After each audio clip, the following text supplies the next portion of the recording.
Good evening to everybody. Welcome all the participants in the faculty development program of KCG Gujarat.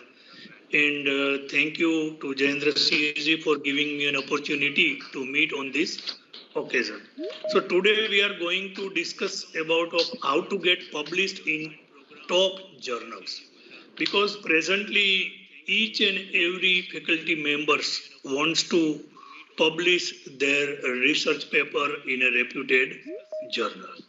But before publishing any research paper, how to publish, which are the basic requirements to publish a research paper or research article in a journal. So these are the important issue in which types of the journals you have to publish, and for that purpose, which care you have to take.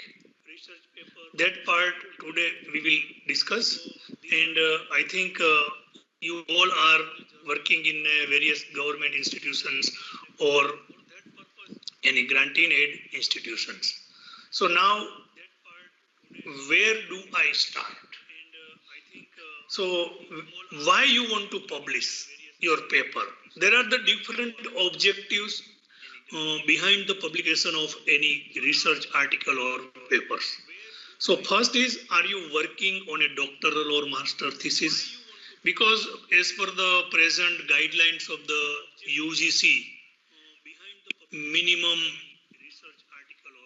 standards for PhD and MPhil that has been issued by the UGC. As per that guideline, when you are studying as a Master of Philosophy student, MPhil student, or a PhD student, basic requirement is you have to publish 2 research paper nowadays in a care journal. Do you have any opinion or observation on a subject?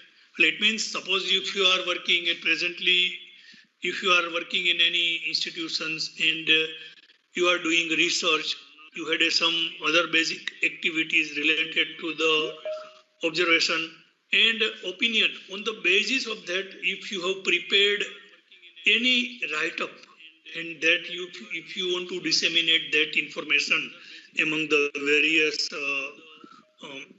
stakeholders, so at that time you need to publish that work. Third one is, have you given a presentation or a conference paper? So every year, as per the present guidelines of the UGC, we have to score minimum score every year to get the promotion on a next scale or on a next position. So for that purpose, when we are attending any conferences and we are making the presentations on that conference and those papers are ready, that papers we always interested to publish in a reputed journal.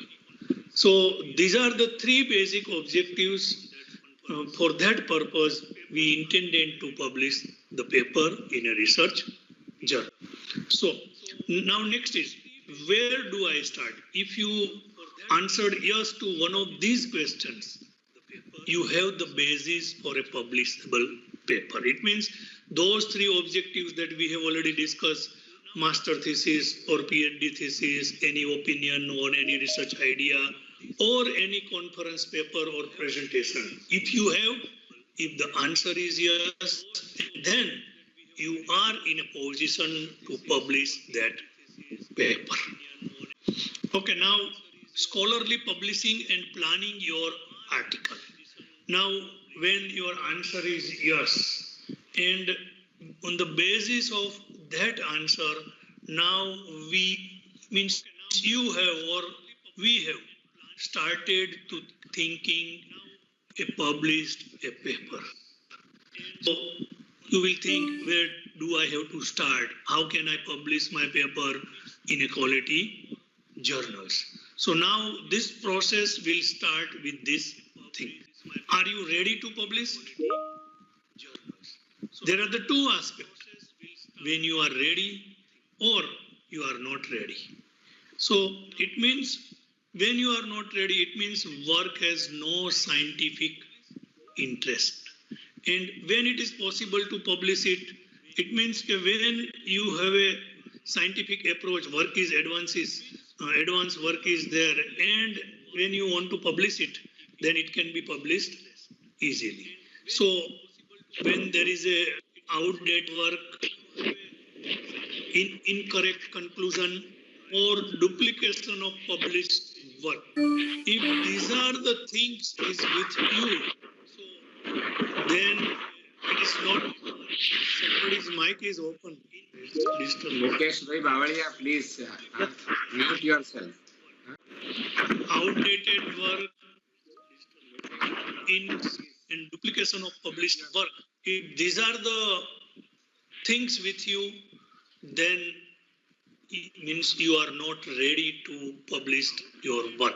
But when you had a original results or methods, scientific enhancement of published work, or up-to-date review of a subject or field.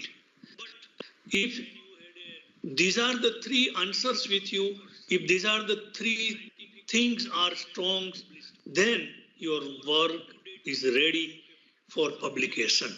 So now you can go for the further for publication of any. You all are the teachers of commerce and accounting. So I request you please join the Indian Accounting Association. It is a very vast association in the India. 6,500 members are there. I am the General Secretary of that association. Presently, we are also publishing a journal. Please submit the paper for next issue is already due in the December. So kindly, if anybody wants to publish the paper, if quality of the paper is good, it will be published without any single rupee charges. And it is a 50 years old journal. So anybody wants any guidance or anybody wants to be a member of association, please contact me. And website is of indianaccounting.org. Directly you can be a member. Ahmedabad has also branch, Saurashtra has also branch, and South Gujarat has also a branch. So please join the association. Anybody wants to any query, please contact me. So now even we are also planning to start 2 new international level journals. So it is in pipeline. So now what makes a strong manuscript? Now as already mentioned by the Jayendra Siji, all are aspirants for the promotion under the career advancement scheme. So now when your manuscript will be accepted, because I am associated with the many journals where I am the regular reviewer for the Scopus and Web of Science, and one journals which is published, that is Publishing India Group, that is Journal of Commerce and Accounting Research, which is listed in the ABDC. Might be you are not aware about of it. ABDC means Australian Business Dean Council. For management program, this is the must. ABDC is equivalent to the Scopus and Web of Science. So where this journal is also listed, that is Journal of Commerce and Accounting Research. So now when you want to publish a paper, first thing, it should be a very clear. Second is useful and exciting the message.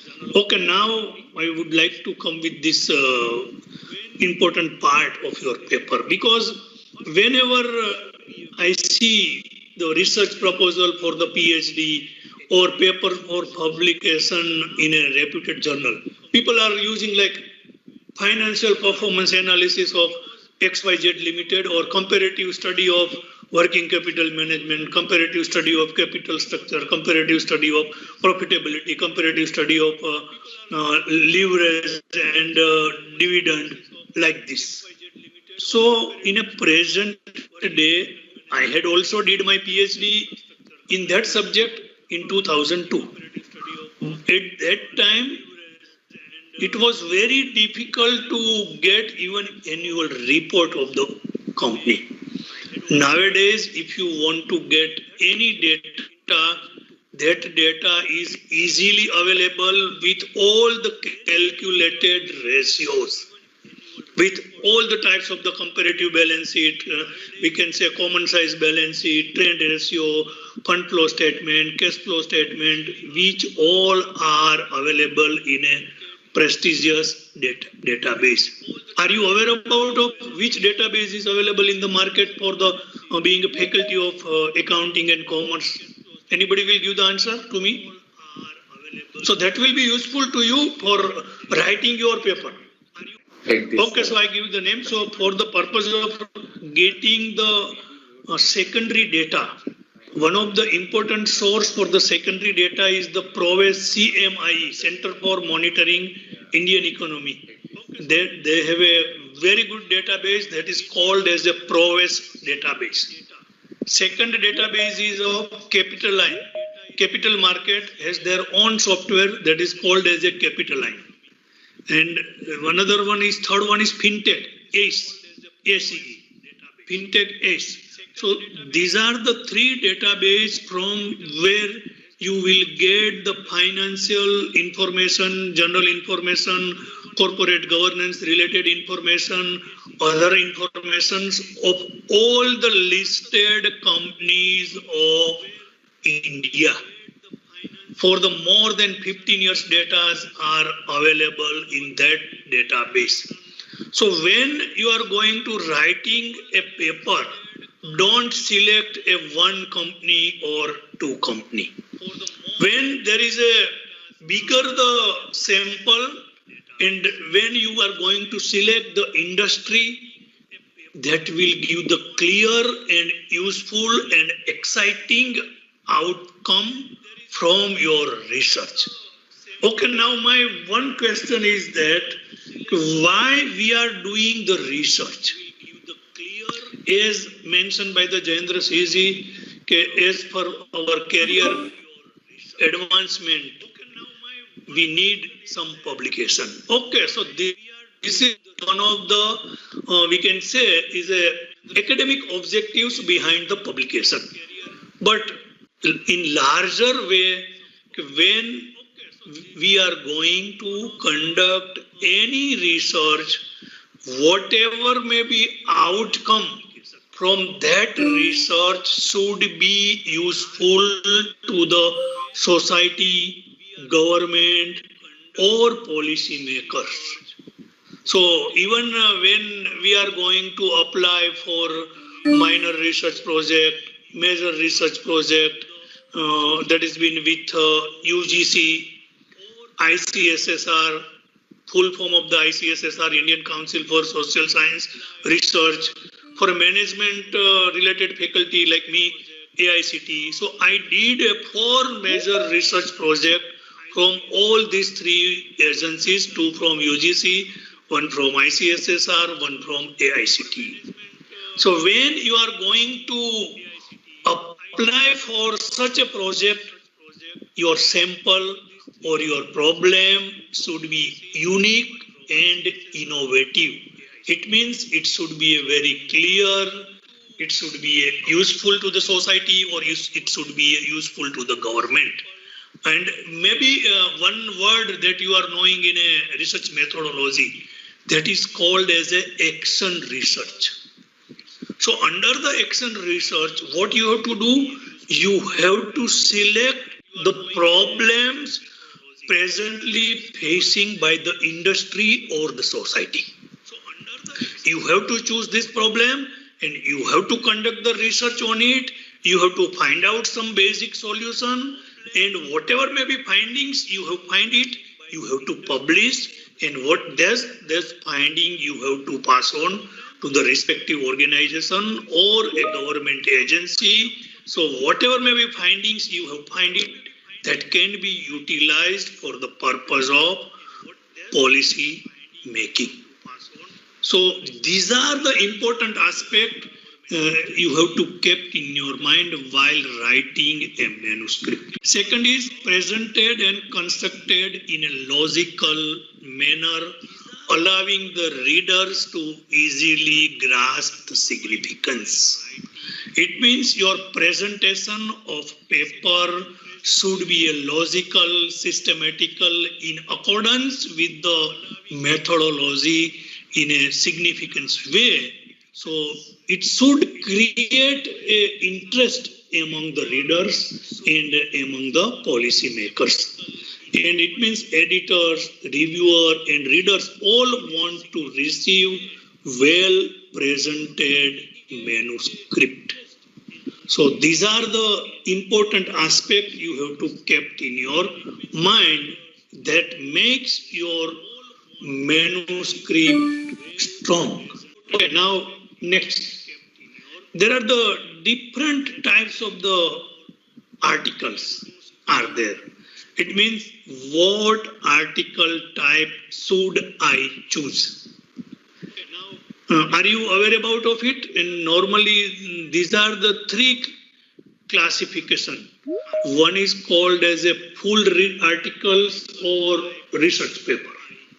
Second is called as a letters or short communications. And third one is a review papers. So when it means now one by one. First one is full article or research paper. So substantial, complete and comprehensive piece of research is my message sufficient for a full article. It means your article or paper should be based on your fundamental research. What problems you have choose, what industry you have choose, on the basis of sufficient primary or secondary database, you have to conduct the research, you have to apply the appropriate research methodology, and you have to find out the proper outcomes. So that can be called as a full article or full research paper. Second is letter or short communications. In some of majority of the journals where I am the reviewer, one of the very good journals, these journals publishing all three types of the papers. Letters or short communication. Quick and early communications are my result, so thrilling that they should be shown as soon as possible. It means when you want to conduct a very limited research or any new methods or any new ideas, if you want to present with the readers, that can be published as a letter or short communications. And third is review papers. So review papers, when I was in the IIM in the 2004-05 in the faculty development program of IIM, 4 months full-time faculty development program. At that time, they have given this task. At that time, review paper concept was very new for me.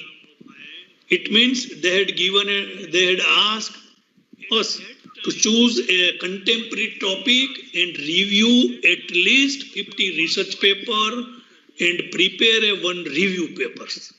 So at that time in 2004, I prepared one review paper that is on mergers. So I gone through the various research paper because in IIM, all these EBSCO and other Emerald e-journals was available in 2004-05. Nowadays, it's become common. In those days, it was not common. It was available only in IIMs and other reputed institutions. It was costly. So I did a review of at least 50 research paper. And I had prepared one review paper also. Even on the basis of review, we have to prepare one research proposal. So I had prepared one research proposal. Effect of mergers on financial performance in India, and later on I have put this research as for funding with the UGC, and I got 9 lakh rupees funding from the UGC. So my intention is to submit is when we are doing any work with any specific objectives in a systematic manner, definitely it will give a proper outcome. So review paper is also an important aspect. So these are the 3 types of the articles. Among 3, whatever may be convenient to you, you can choose it. And that can be published in any good journal. Okay. Now, how do I choose the right journal? So when you are going to choose the right journal, at presently you had a condition, your paper must be published in CARE journal or Web of Science journal or Scopus Index journal or ABDC journal.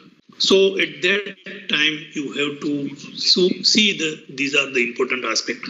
First one is the aim to reach the intended audience for your work. It means whatever may be research work you have did, and what are your objectives and what will be your audience.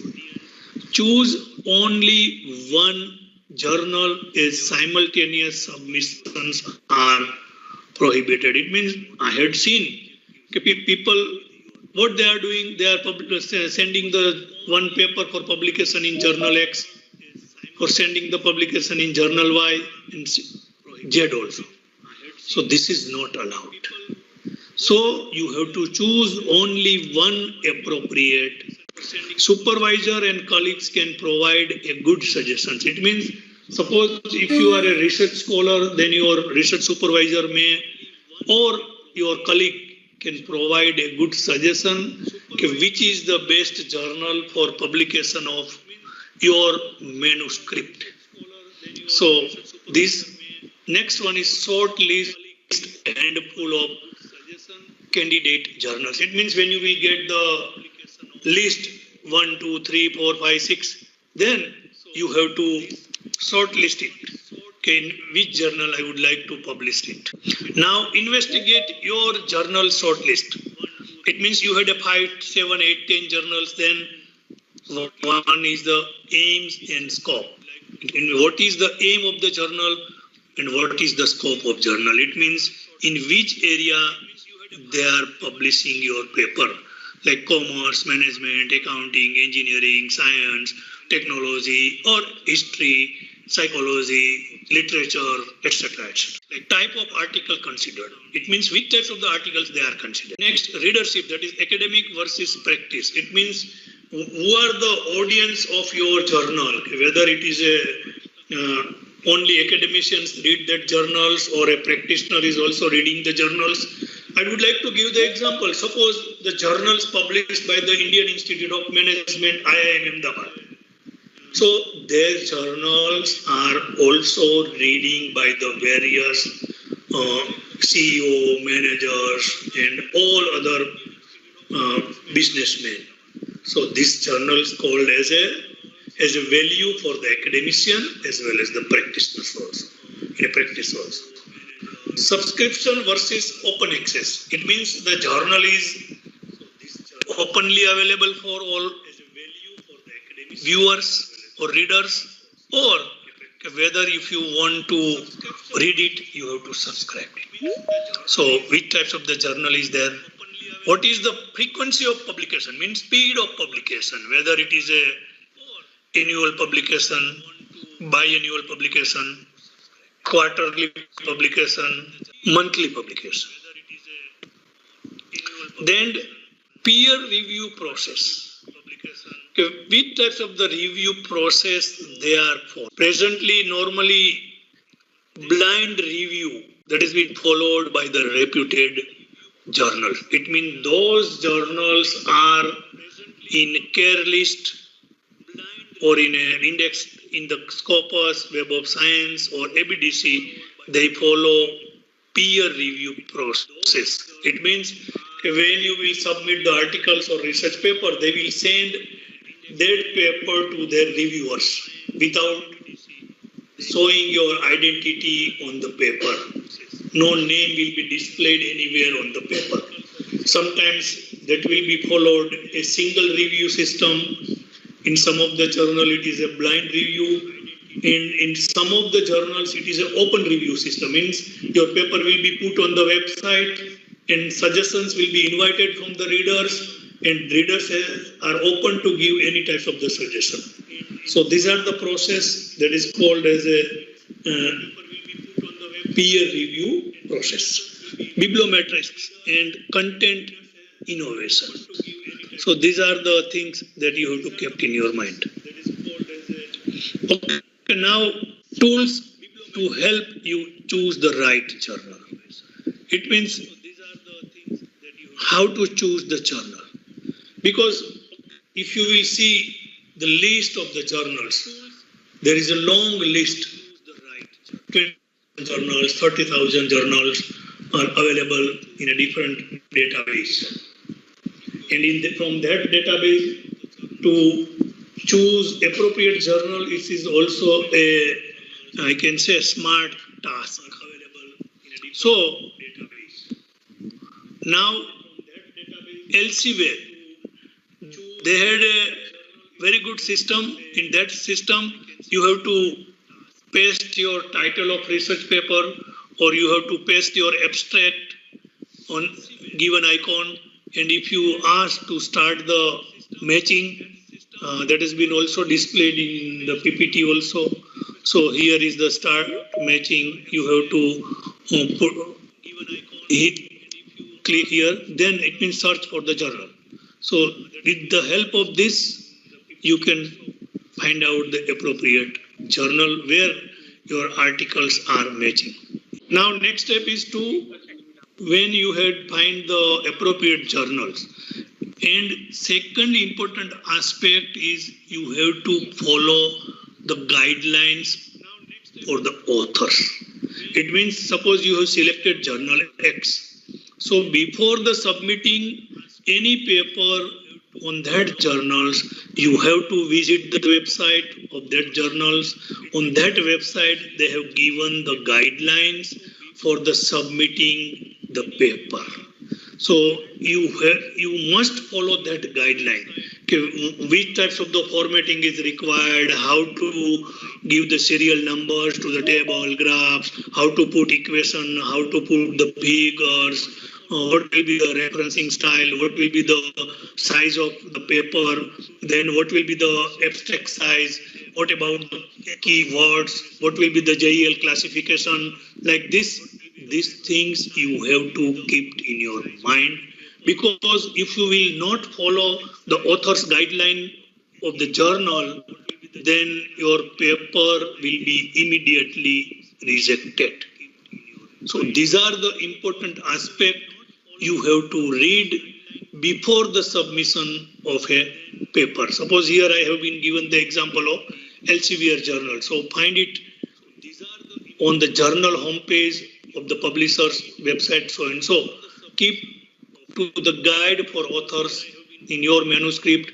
It will save your time. Now, after making the proper study of your author's guideline, now important task has been started. How to structure your research paper or your article, what will be the body of your paper. So these are the body. First one is title, abstract, and keywords. Second part is search and find. It means introduction, methods, result, and discussion. And last one is we can say that is a tell your story, conclusion, acknowledgement, reference, supporting materials, and provide context. It means in your paper should be divided into 3 parts. These are the important parts. First, you have to give the title of your research paper or article. Then second part that consists of abstract. That will be specifically given in the guidelines of the authors. Okay, it should be 100, 250 words, 200 or 250 words, depends upon the journals. It should not be more than this. And you have to give the keywords. What is the meaning of keywords? It means on the basis of this word, you can search that paper or articles on a website. So your audience can easily search your paper. Now, first part is this.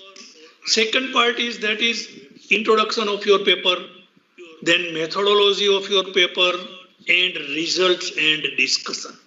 And in last part is of your conclusion. It means from all your results and discussions, what is your conclusion? Okay, now I would like to give some important aspect. Okay, as when we are evaluating any paper or research proposal or PhD thesis, normally in conclusion and in suggestion, researchers give their own suggestions without considering any research support. It means whatever may be conclusion or suggestions or finding you are going to discuss in the last part of the paper, it should have research empirical evidence from your paper only. It should not be your own conclusion or suggestion without any support of research evidence from your work. Then and then it will be considered. Otherwise, we may suppose regarding the sales, people are giving need to increase advertisement. This is general suggestion, anybody can give. When you are giving this suggestion, it is came from your research findings, it is linked with your objectives of the study, whether you have tested that hypothesis in relation to your objectives, and on the basis of that, you have find out it. If yes, then write in conclusion. If no, then there is no any value of any suggestions or any findings in any research paper.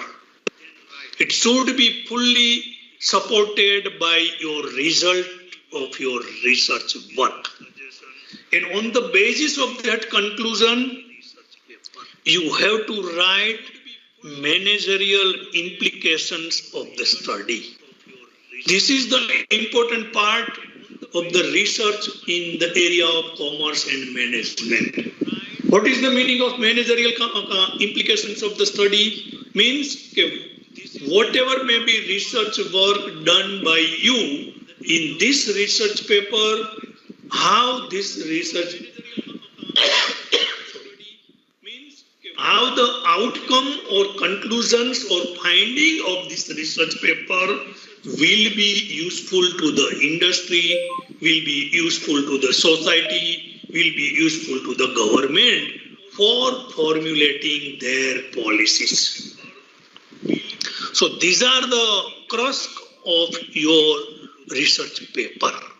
That will be obviously reviewer will see on the basis of that they will give the comment, they will accept your paper or they will reject your paper. And acknowledgement, it means during this conducting of this research, who has been supported you, you can put their name and like all this with due acknowledgements. Then reference, it means at the end of the paper, you have to give reference like referencing style, APA or anybody methods you have been adopted. And any supported materials in case of engineering, science and technology supporting material is also required, and you have to also mention that we have used this material for this conducting this research. So this is the structure of a good research paper or article. Okay, now all this part we can discuss in a one by one. I think we had a 12 minutes. So your title should be effective, it should be very concise, no ambiguity will be there, specific, complete, and it should be attract your readers that these are the important things that you have to take in your mind. So I'm not going to discuss in detail of it because it is take too much time. So keywords that I have already mentioned in the earlier discussion, okay, you have to give the keywords for your research work so your audience can be easily search on a website. Abstract, it should be a keep it as brief as possible. Summarize the problem, it means what should be coverage in the abstract. Okay, whenever your paper will go to the review for the purpose to the reviewer, they will first see the title of your paper. They will see your abstract. Okay, whether your abstract give the clear message to the readers or not. So it should be summarize the problem, methods, result and conclusions. Make sure it is clearly written and easy to understand. Make sure it is accurate and specific while also being catchy, and write last so accurately reflect the content of the paper. It means follow the rule of 10. It means 1 to 2 sentences, that is aim of your paper. 2 to 3 sentences related to your methodology of the study or materials in case of science or engineering discipline. 2 to 3 sentences you have to give related to your results. What is the result of this research paper? In 2 sentences, that is discussion and conclusion. So these are the rule of 10 you have to follow in the while preparing the abstract. And now I have given a one. So these are the rule example. That is in the area of accounting only. This paper is published in the Scopus Journal.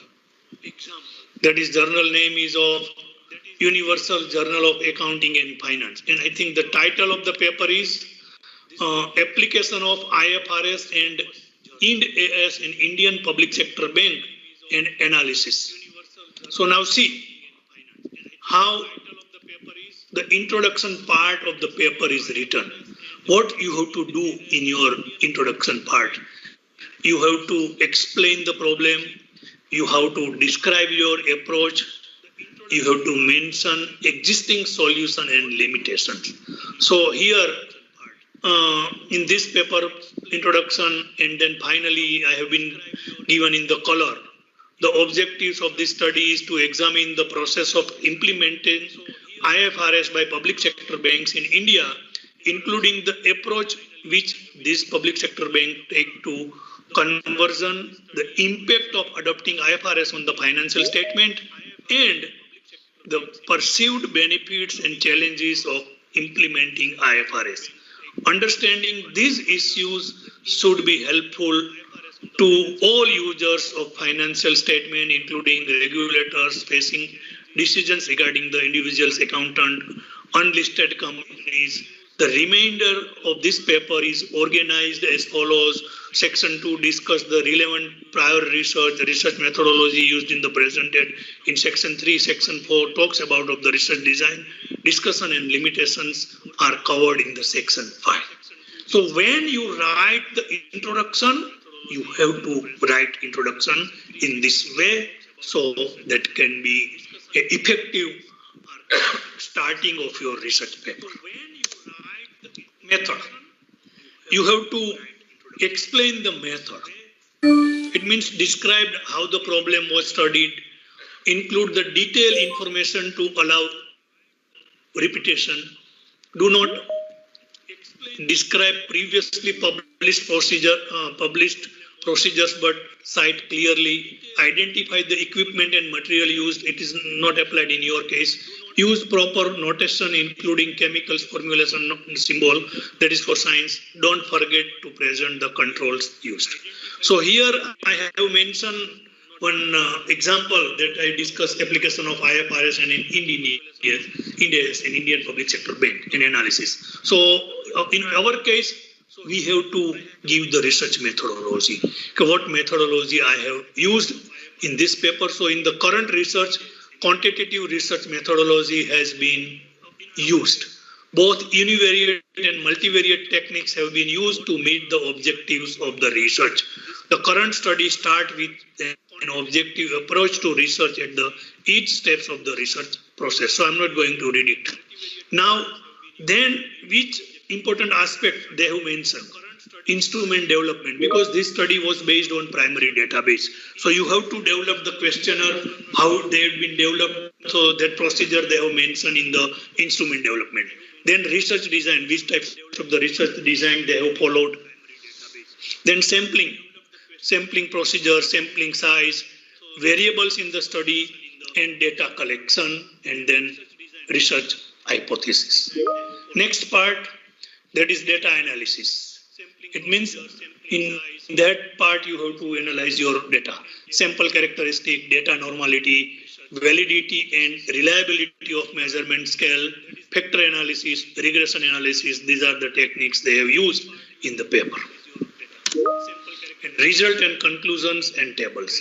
So finally, you have to give the appropriate results, conclusions on the basis of your research evidence. So that part you have to put it in the last.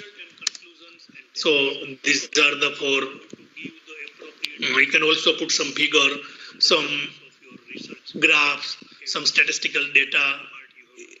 You have to give it at the end of your paper.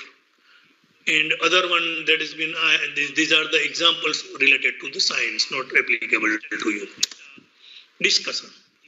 It means interpretation of result, most important sections, make the discussion correspondence to the result and complements them, compare published result with your own, and always avoid statements that go beyond what the result can support, non-specific expression, new terms not already defined or mentioned in your paper, speculation on the possible interpretation that are not rooted in the impact. Conclusion. Explain how your work advances the present state of knowledge. Do not repeat result or abstract. Discuss uses, extension or applications. Suggest future experiments. Be clear to help the reviewer and editors judge your work and its impact.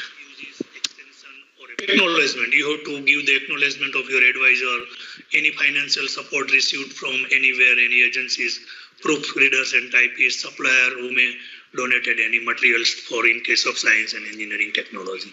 References. And now I think with this thing, I would like to stop because there are so many things that is missing.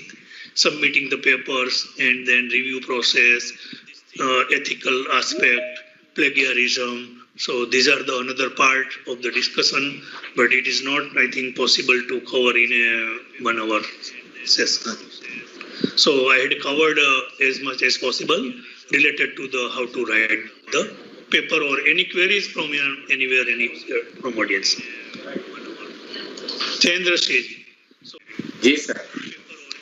Any queries from your side or from participant? Any participant is having any question, then they can ask. Because it's a very short session, so Yeah. Even I prefer it's a interactive. Then it will be a very useful to the participant because they had so many questions and problems. ઘણું બધું સમજાયું છે sir તમે જે વાત કરી એ પ્રમાણે right so we are very much thankful to you sir for sparing your valuable time right for this faculty development program. Thank you very much. Even I taken one session related to this. I have given them knowledge about how the review process is taken place. Okay. Right. Which are the important parameters reviewer will see. So on the basis of if they are aware, they can write the paper. So that will help to them. Or anybody has any question, you can call me personally also. My email ID is with Jayendra Singh ji. My mobile number is with him also. He is my very good friend. And we are working together with so many activities. So thank you to Jayendra Singh ji and thank you to KCG for giving me an opportunity to meet on this occasion. Thank you, sir. Thank you very much, sir. Thank you so much, Sanjay sir. On behalf of KCG.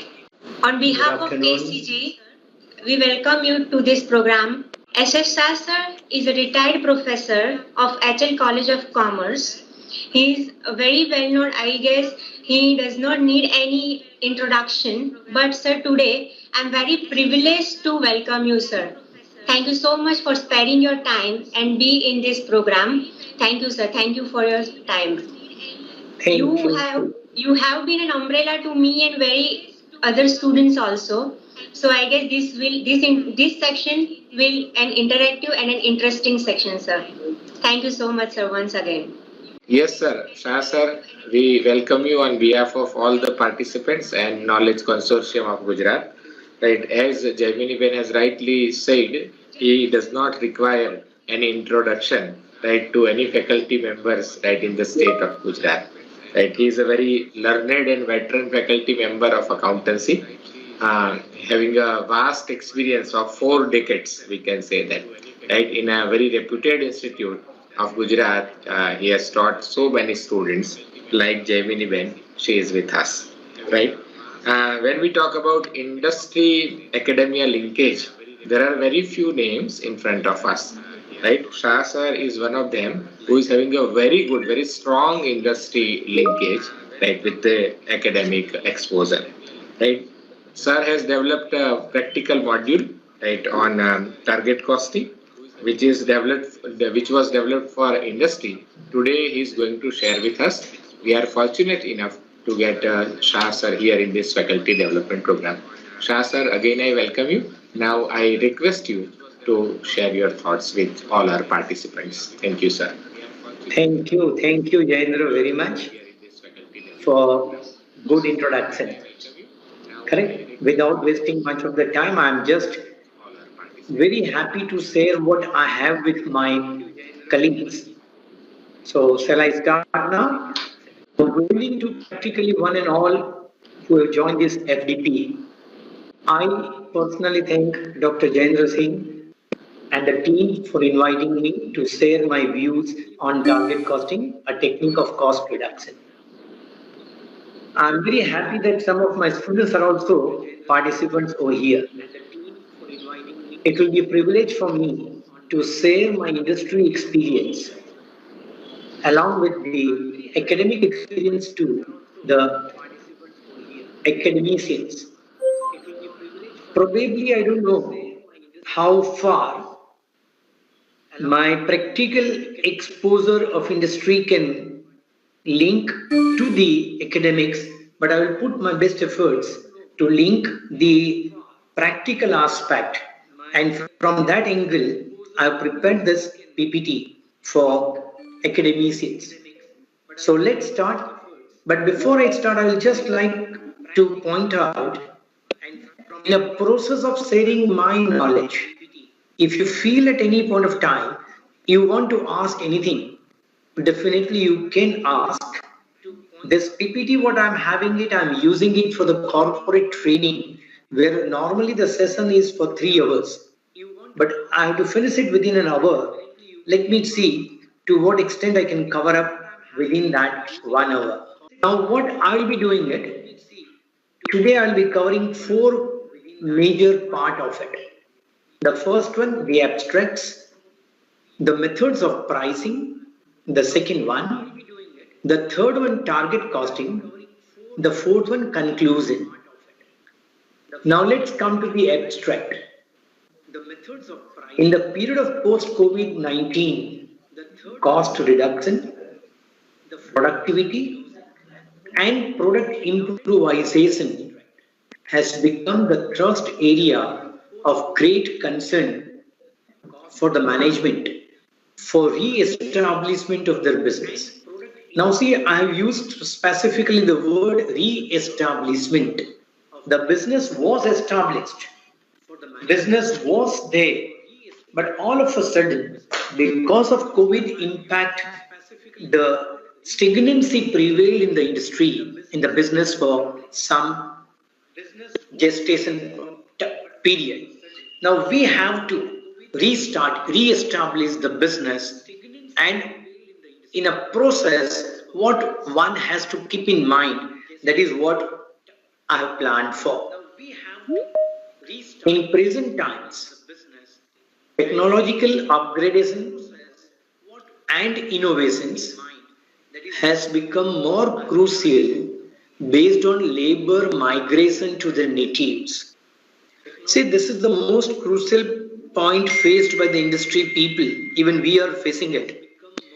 Before April, practically there was not a problem. But since at the end of March and April beginning, majority workers migrated back to their natives, which made the business crippled because the manpower was not there.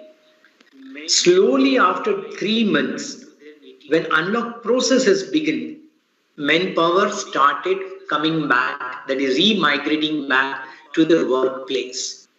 But meantime, in order to continue the soul of a business, this technological upgradation has become an inevitable that with minimum manpower, how can you keep the linkage?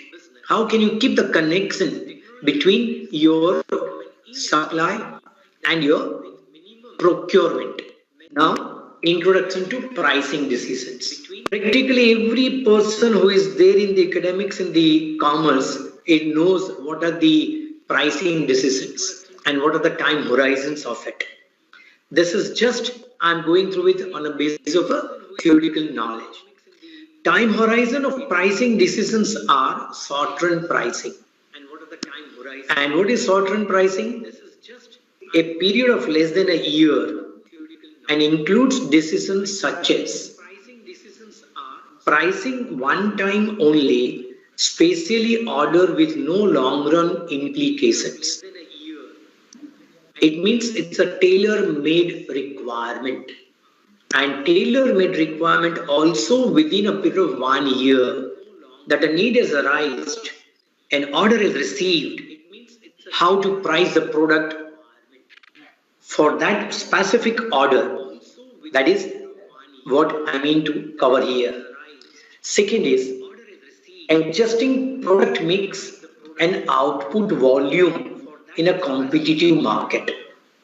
This is the most vital element which is a headache to the industry, that in what mix one should produce and in what quantum one has to produce so that you can capture the market or you can retain the market share in a operating area. The second is long run pricing. A period of 1 year and above and includes pricing of a product in a market where there is some leeway in setting price. Leeway means freedom. Normally, all irrelevant costs for short-run pricing are generally relevant for long-run pricing. And short-run pricing needs necessities, value, importance are different than what is there in the long-run pricing. Possible in a short-term or a short-run pricing, I may sell it a particular product at 10 rupee today. Tomorrow same I may not sell it at even 20. Because if my need is there of a case or if I need something different, then I can sell it out as a distressed sale also. But in a long run, I cannot go with that method. So long run pricing is the most important decision for the industry. Now methods of pricing. Practically every one of us, we are knowing what are the different methods of pricing. I will not be highlighting all the methods, but some which are more important and practically adopted by the industry, that methods I will be covering it up.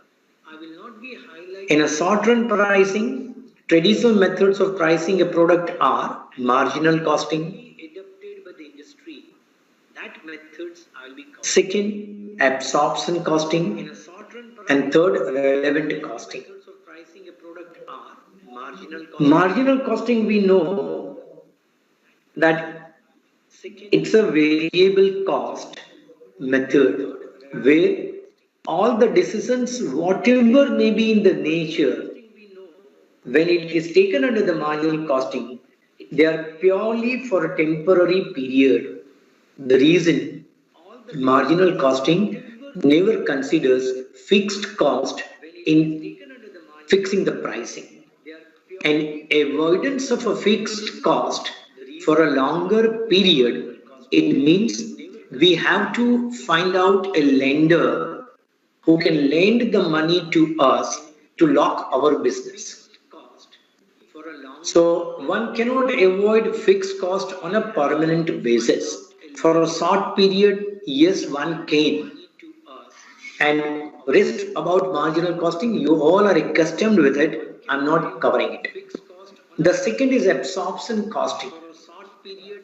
A difference between a marginal and absorption costing is of only one item. That is inclusion of fixed cost in a product pricing in absorption costing. Whereas we never include fixed cost in pricing a product in a marginal. And because of the inclusion of fixed cost in absorption, the valuation of stock as well as the profits as well as the cost, these three basic functions are different from marginal. And that is the reason why one has to have the reconciliation between the marginal and absorption costing. The third one is relevant costing. Relevant costing, what I feel, and if I define in one sentence, it is nothing but the cost pertinent to a decision. Cost pertinent to a specific decision is relevant costing. And rest in detail, I'm not moving it. You all are aware with it. Now I'm coming to the long run pricing. Long run pricing is activity based costing. We also call it ABC. Second is market based. Third is cost based, also cost plus, etc. Activity based costing means what? The complete process, right from the purchase to the sale, is divided according to the uniformity of activity. Costs are allocated according to that. The cost drivers are decided and cost of each such activity is ascertained, and that is widely used in industry. The traditional methods of allocating the overheads is normally not used in the industries having normal turnover of 200 crores and above. Now coming to the market based. Before I come to the market based, I will not discuss much in detail about activity based and so on. I'll just give a brief idea of it because our main purpose is target costing. Market based means target costing is one of the market based. So I will not discuss much in detail of it. Let's come to the target cost later on. Cost base or cost plus. It may be variable cost, it may be full cost, it may be the total cost, it may be the assumed cost also. It all depends upon the circumstances, nature of industry also. In the theory, even when I was teaching to the students in the class, I used to call them that some of the notional cost we never include in a process of ascertaining the cost. But in industry, notional cost are always included in ascertaining the cost of a product. And in particular, where heavy investment is there in the land and building and plant and machinery. So capital intensive industries, in short I can call it, capital intensive industries, they always include the notional cost in a process of ascertaining the cost of a product. Now we come to the main target costing today. Now how this target costing, what is the meaning of it? How it can reduce the cost of a product, that will be covered by me today. Target costing today. It is a market-based approach to pricing and starts by asking what our customers want and how our competitors will react to what we do. What price should we charge? This sentence has a big meaning. If I analyze this sentence, or if I interpret this sentence, it is not the cost what I incur, but the cost what my customer wants to pay as well. What my competitors will react to the price which I am charging And can I change my selling price frequently? As well. This is what it is. In our academics, we can never think of this aspect. What my students will demand and what I will be serving to this demand of the students or not. What we have to do it, we are abided by what is the curriculum, and based on the curriculum, we have to teach to the students. So in post-COVID-19 area, as well, Atmanirbhar campaign of government, companies operating in the market should be more competitive than before. I'll just give one small example before I move to the further. My second para is in linkage with the first para as well as with the linking of what our PMO has said. See, as far as pharmaceutical industries are concerned, more than 70% of the basic raw material is imported, and that too from China. With recent developments taken place between India and China, government is keen now to reduce the dependency of Indian pharma company on Chinese raw material.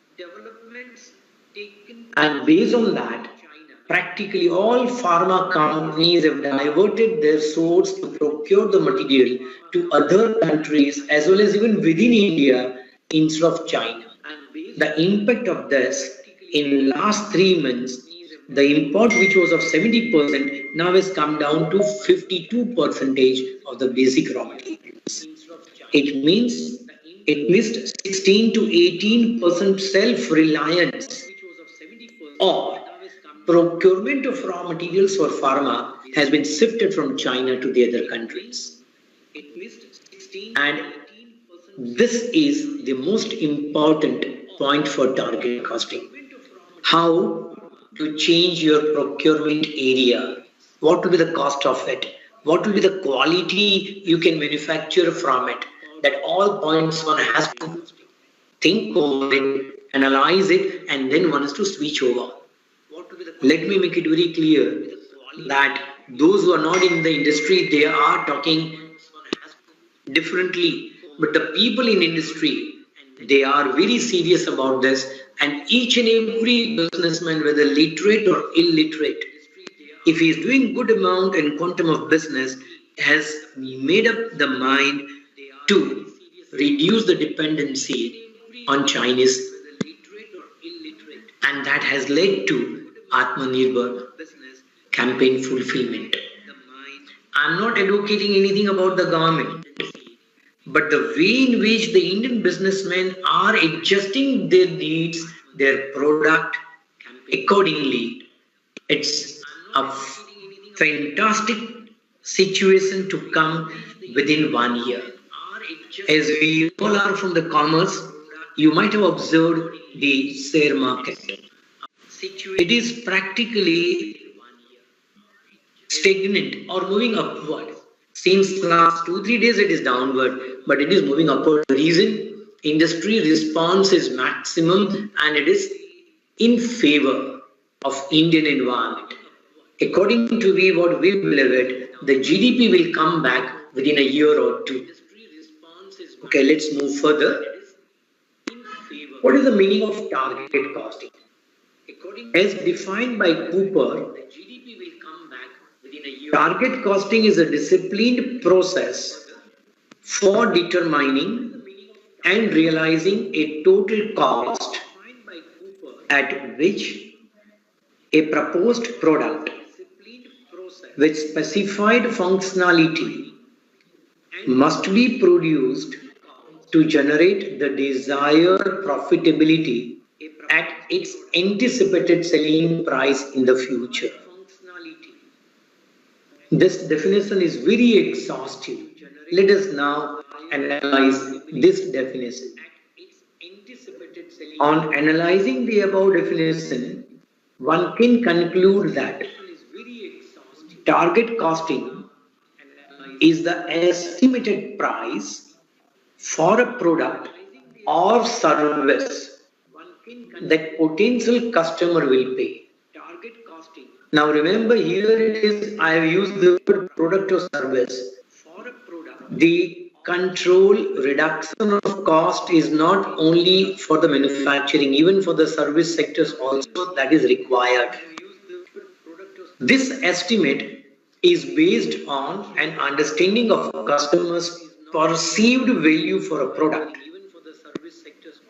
and how competitors will price competing products.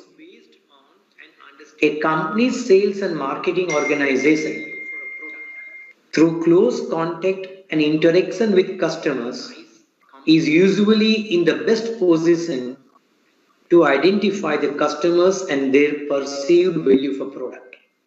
The last sentence indicates what? When I as an industry selling the goods to the customer, my work is complete. That's not the belief. In fact, a close continuous contact and reference with the consumers is required to be maintained so that on a continuous basis, what changes are taking place in the needs and wants and the perceived value effect of a customer. And based on that, you as an industry people try to accommodate as quick as possible the features or the will what they want. That's the process of target costing. Companies can conduct market research studies about product features that customers want and the prices they are willing to pay for those features. This is the most important. Price normally is not decided now by the industry. Price is decided by the customers, that what capacity they have to pay and the price what they want to pay, what kind of features, what kind of quality of a product they want. Based on their want, an industry has to manufacture. I'll just give one small example. You're sitting at your residence, probably it might be an AC environment. I know that I purchased AC before even 20 years for my factory. I replace it today, just within a year. The price is practically same of the ACs what I paid it 20 years back.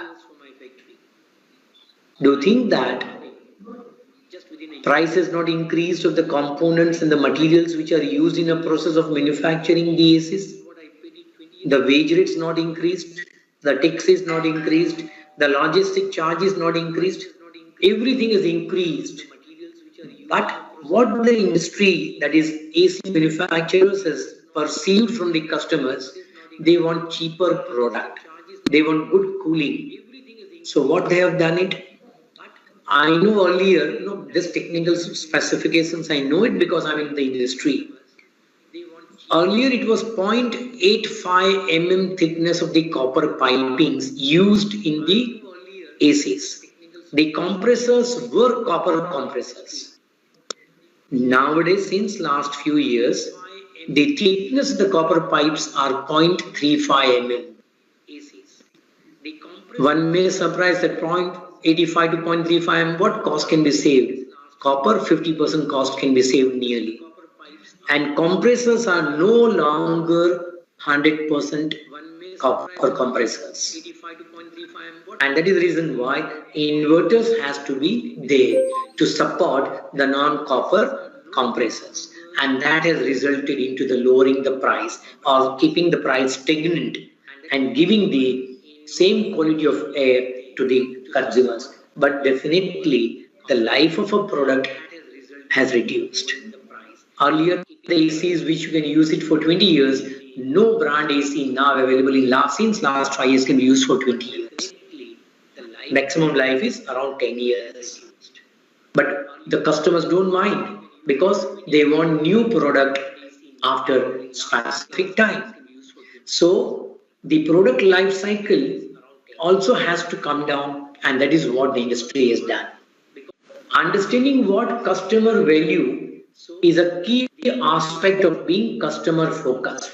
A company has to put the efforts to access its competitors' products permanently one has to see what your competitors are doing it. And you come out with such an innovation of your product in such a way that what you have done it within short period competitors cannot do it. But technology has developed to such an extent that once when you come out with your product innovation, within a month or so, duplicate product is available in the market. So you have to be cautious to that extent that within a month, if you want to go for a change, what changes you can make it to your product. So target costing is not once for all, it is a continuous cycle. Now coming back here, to gauge how competitors might react, a company needs to understand competitors' technology, products, cost, and financial conditions. Now, knowing competitors' technologies and products helps the company. Now, how this can help the company? Normally, what we do in the academics, even I was doing the same thing. I finish it according to me. Whatever the topics allocated to me, I teach to the class according to my satisfaction. We have never thought of that what has been and how it has been taught in other good colleges. Can we make or bring a change in our methodology of teaching? Those you have thought of, they are excellent. Practically, industry is on this way. What you are doing it's excellent. But never underestimate your competitors. Keep an eye on your competitors, what they are doing it, what capabilities they have, what are their resources, and how you can overcome them. That's the point in a target costing. Coming to the point number one, how it is. To evaluate how distinctive its own products will be in the market. And second, to determine the price it might be able to charge as a result of being distinctive. I'll just keep these 2 points again. Evaluate how distinctive its own product will be in the market.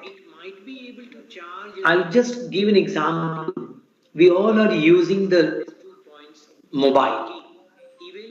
In India, we call it mobile, but practically it is known as mobile. In US and in European countries, they call it mobile.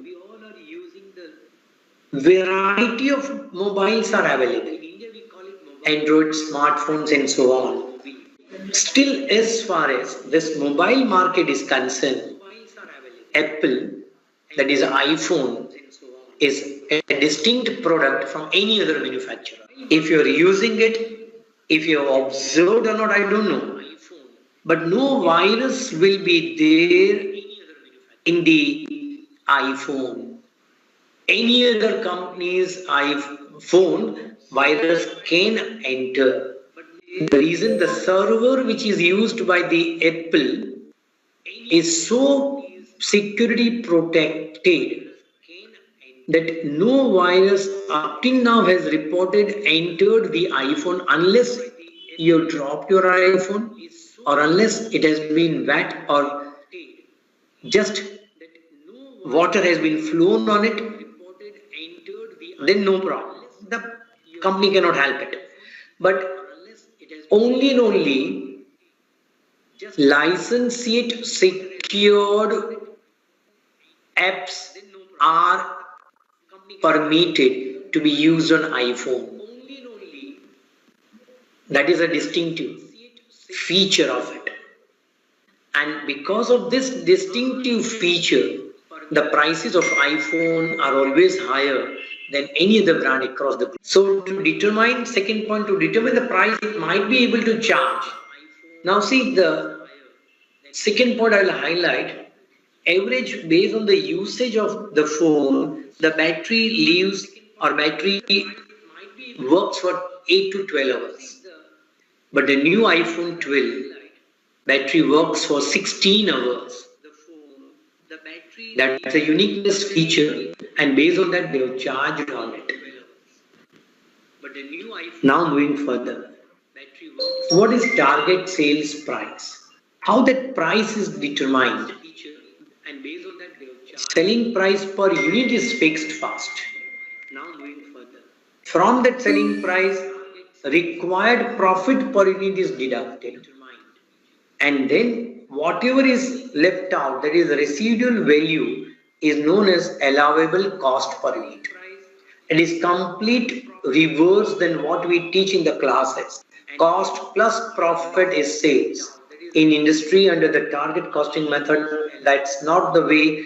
First you fix up the selling price, then you fix up what the profit you want, then whatever is the residual left, that should be the cost of your product, and then based on that you go for designing, you go for re-engineering the product and bring the cost of your product to that allowable cost. That is target costing. I will take an example based on that. See, we all know nano car. It's a failure. Agreed. See, when a decision is taken in a business, all the decisions may not be a fruitful, successful decision. It's a failure. It may be a failure, possible.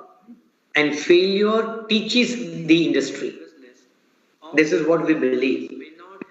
Ratan Tata has decided in mind that I want to sell a car at a price of auto rickshaw. So that price was fixed. He also decided that he wants 10% margin on it. And then whatever was left out, within that, the cost of the nano will be there. Lot of research, lot of re-engineering work has been done. And based on this, Tata was the first to come out with aluminum engines. And to keep the cost low, AC is not provided in the Nano. No Nano is an AC car. Why? To meet the allowable cost per unit. See, the result was Nano is a failure, the concept has failed, agreed. But once at one industry, the failure concept, that does not mean that it is not applicable to the other. Now coming here, required profit is that a company aims to earn per unit of a product sold or service provided. Allowable cost per unit is the estimated long run cost. Remember, it's an estimated long run of a product or service that enables the company to achieve its required profits per unit when selling at the targeted price. The third term, allowable cost, is often lower than the existing full cost per unit of the product. And allowable cost per unit is just that, a target, something the company must aim for. To achieve allowable cost per unit and required profit per unit, the company must reduce, that's a word, must reduce the cost of making its products. And this is the best sentence. Cost cannot tell you what price to charge. It can only suggest what you can afford to charge.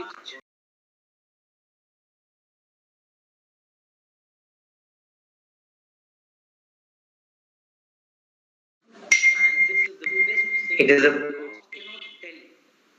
great meaning.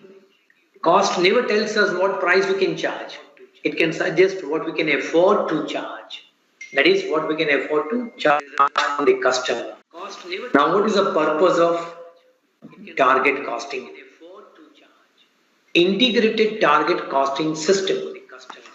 Now see, target costing itself is what, as I said, that based on the needs, wants of a customer, we fix up what to produce with what qualities, what features. Agreed. But only that we keep in mind, then we may not get the success. In order to go for the success in a target costing, a complete integrated target costing system one has to adapt. Then what is that? Aligning the people to voice of customers and profitability.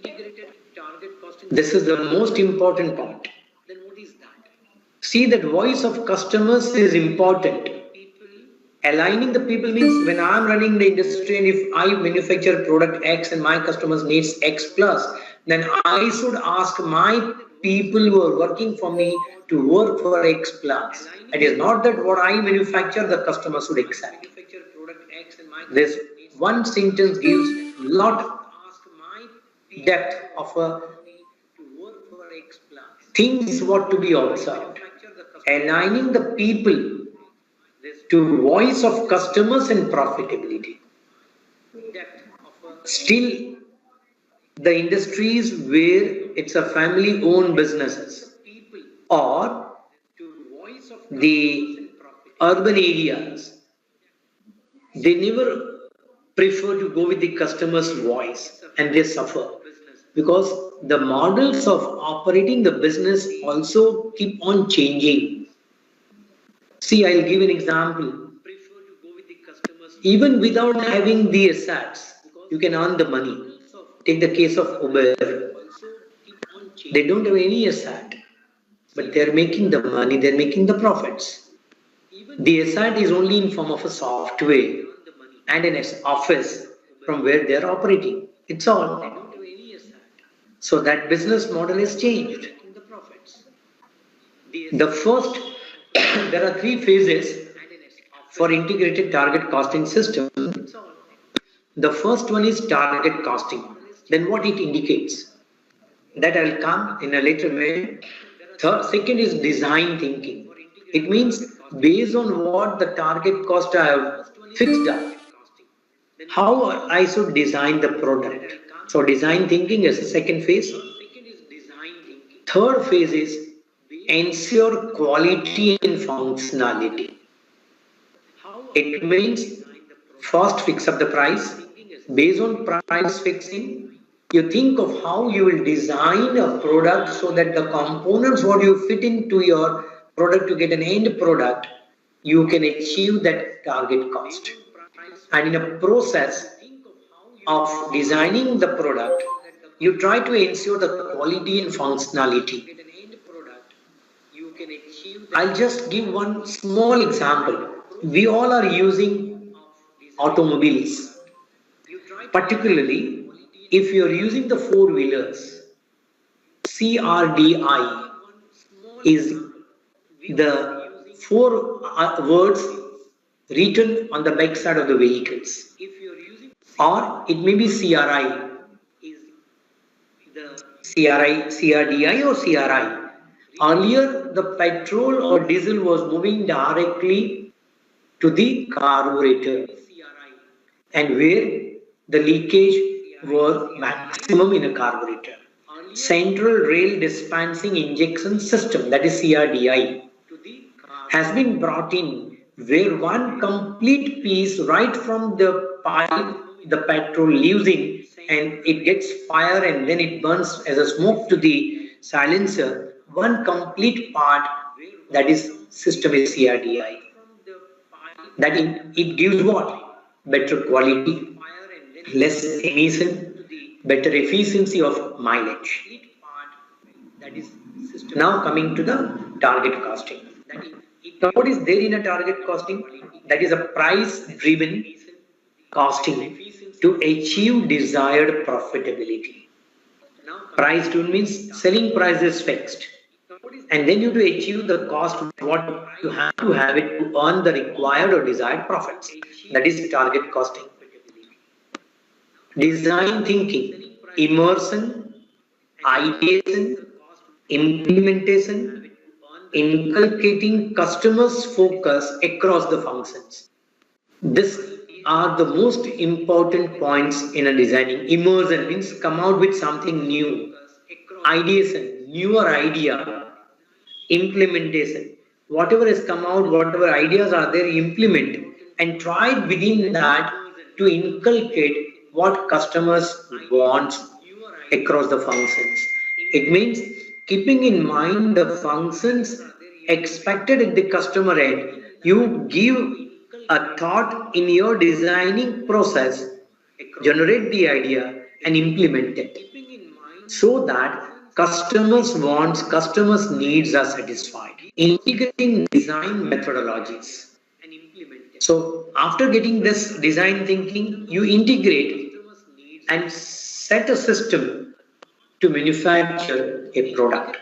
So in all these three phases, when you put into implementation, then only you can get a success, and that is known as complete integrated target costing system. Now, steps for implementing target costing.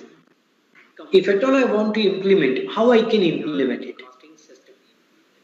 Develop a product that satisfies the needs of potential customers. Now say I'm highlighting the word customer. It means customer is at centric place, or central place is my customer. It's not what I have the ability. It is just like this: if I teach keeping the student as a center, not what I know I should give it, what my student want and how my student can understand. If I can teach in that way, that is this. Second, choose a targeted selling price. Targeted selling price I can fix up for the industry. But when I have given an example of academics, I can say that what should be the percentage of the result of my students based on their performance in the past should be there in the future. That is selling price for me. Third, derive an allowable cost per unit by subtracting required profit per unit from the targeted selling. So first, as I said, we decide targeted selling price, then I will expect what profit I wanted, and whatever is residual value left out, that is allowable cost, I should derive that. And then perform value engineering to achieve allowable cost. Now, value engineering means what? Whatever I am doing it, how much better the product I can perform, I can give it, which can perform it and meet the needs of the customers. That is value engineering. As I gave an example of carburetor and CRDI, this is value engineering. Pricing process. There are two methods: traditional approach and target costing. Under traditional method, what we used to do it, first we go with the market research, then product characteristics we find out and identify, then we design the product, then we engineering it, then we compare with the supplier price, we decide the cost. If cost is too high, again we will come back to the design process, and then we will manufacture, and periodic cost reduction. Now, why periodic cost reduction? Because once when I sell at a price lower than my supplier, my competitor, if competitor starts selling at a lower price, then I have to go with the reducing my price. So it's a periodic. This is the phase. These are the steps in pricing the process under traditional approach. Under target costing, what it is, in a nutshell, through the flow chart I'm explaining: market research, product characteristics, it's one in the same, no difference. Here it is. Designing never comes first. Planned selling price less desired profits is target cost.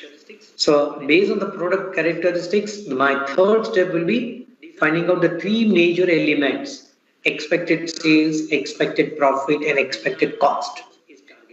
Then after that, three different dimensions will start: design, engineering, and supplier pricing. Target cost for each component force marketers, designers, and engineers from all departments and suppliers who struggle and negotiate trade-offs.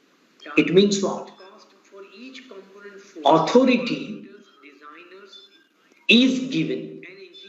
Delegation only of duty is not there. Delegation of power along with the authority is given, that each department can negotiate individually based on that target given. No centralized power. After that, go for manufacturing, and it's a continuous cost reduction program. So there's a basic difference. Traditional method, it is periodic, whereas target costing, it's a continuous cost reduction. Now, target costing process. establishing target cost. How I can establish? I will go through with the customer and market. We'll find out competitive strategy. Use competitive intelligence. Based on this, I will attain target cost. That is, I will fix up. Now I have to go for it. So products for attaining cost, then I will go with product strategy and plans. Product concept and visibility. Product development. And finally, production and logistics. And this 4 steps, when I complete, my product development cycle is complete. But suppose, for an example, something went wrong, then what I have to do it? Right from the production and logistics, again I have to come back to the competitive strategy, again then I have to find out competitive intelligence, again then I have to find out attain target and so on. So this is, if this 4, when my product development takes place, but I don't get my target cost, then from here I will revert back to competitive strategy, will come to this intelligence and again revert this one. This is target costing process. It's a continuous cyclical process. It's not once for all. Now, what are the process of setting profits?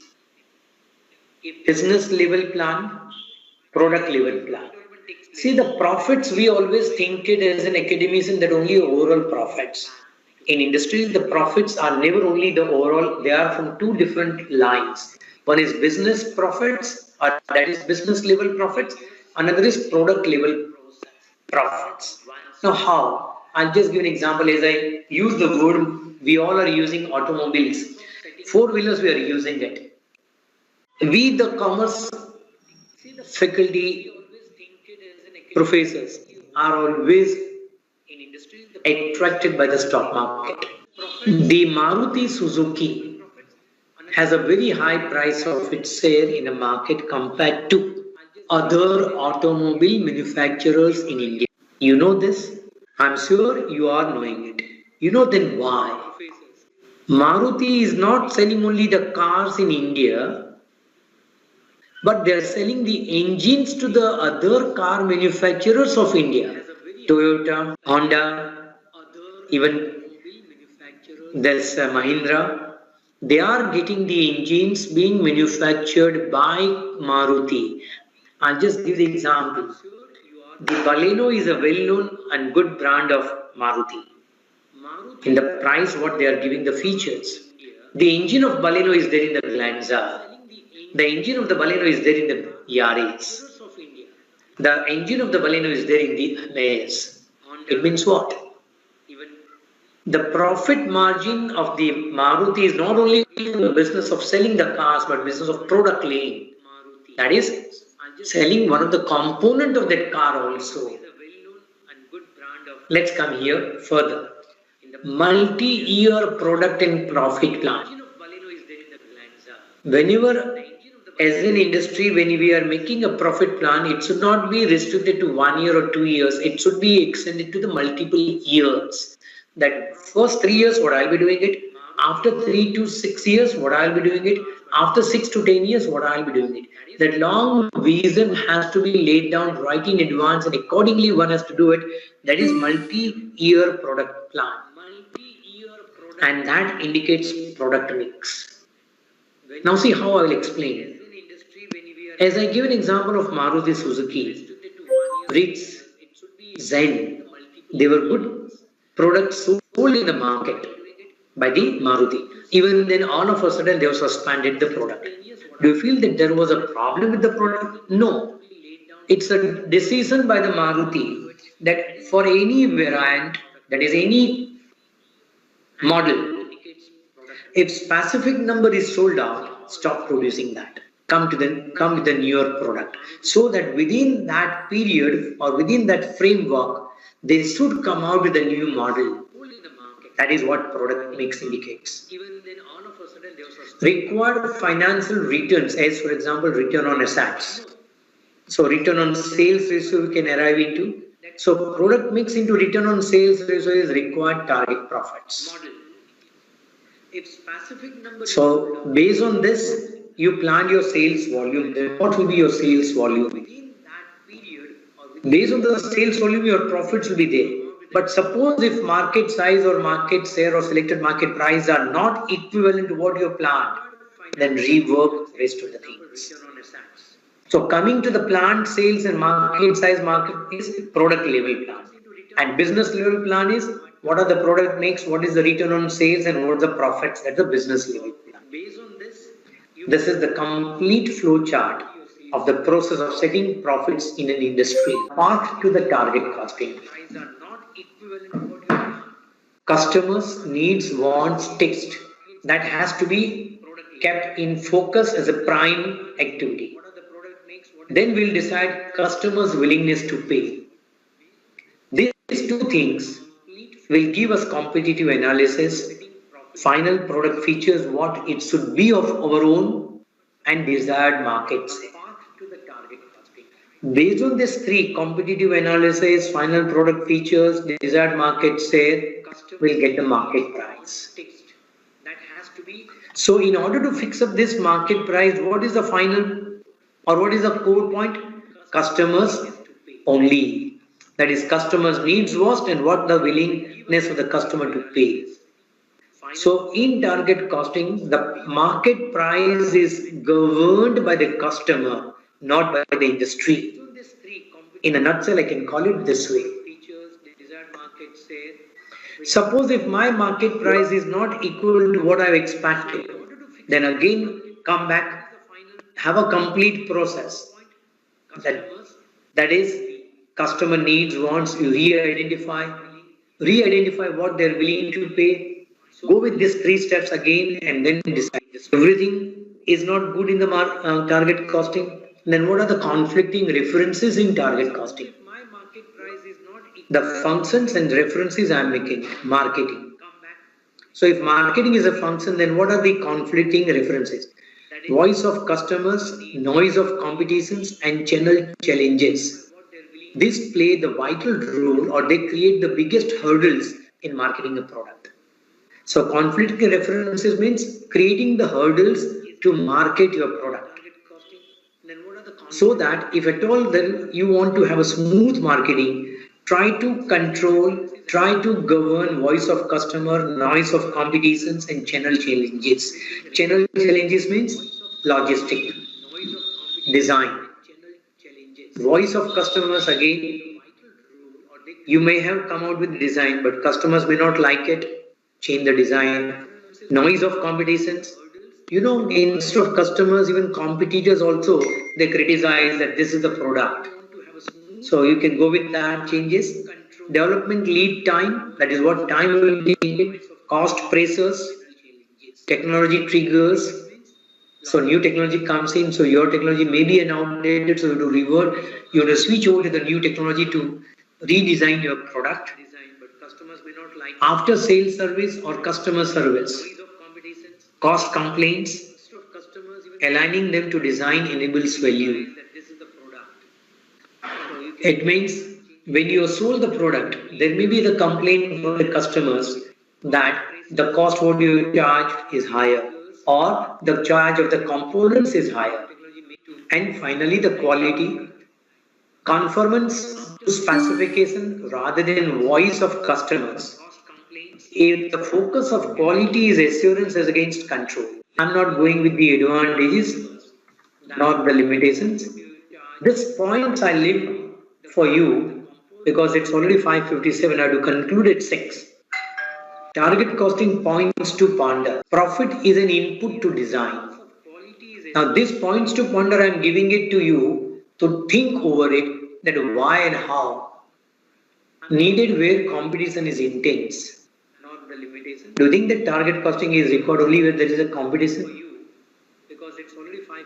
Need for shorter product development cycles and product capability is critical for survival. Diminishing product profitability need to go back to the design table. Highly appropriate for incremental product development. It is a method of working towards targeted profits.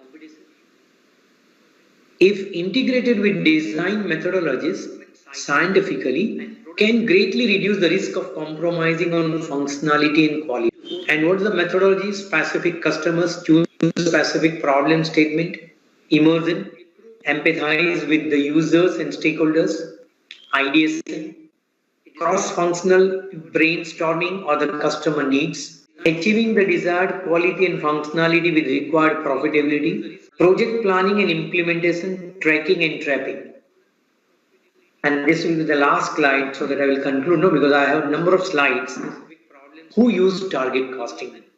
For General Motors, Toyota, Daihatsu, Tata Motors in the automobile sector, Matsushita, Panasonic, Sharp in electronic industry, Apple, Samsung in mobile industry. This are the further. It was a very nice session, and we are very, very much thankful to you. On behalf of all the participants, you have shared your valuable inputs, right, on target costing. We have enjoyed your session thoroughly, sir. Jayendra, I have restricted myself, because the phases of target costing means further 30-35 slides. Okay. And that give more inclination towards the engineering and designing aspect. Right. So practically the commerce faculty members may not be interested in the process of production, so I have not covered that. Okay. But to the extent what I can cover within 1 hour, I've tried my best to cover it. Correct? Yeah. Yeah, you and have I'm done thankful to you and KCG for giving me an opportunity to share my views with the young academicians. Thank you so much, sir, for a valuable time. Once again, thank you so much and pleasure to see you, sir.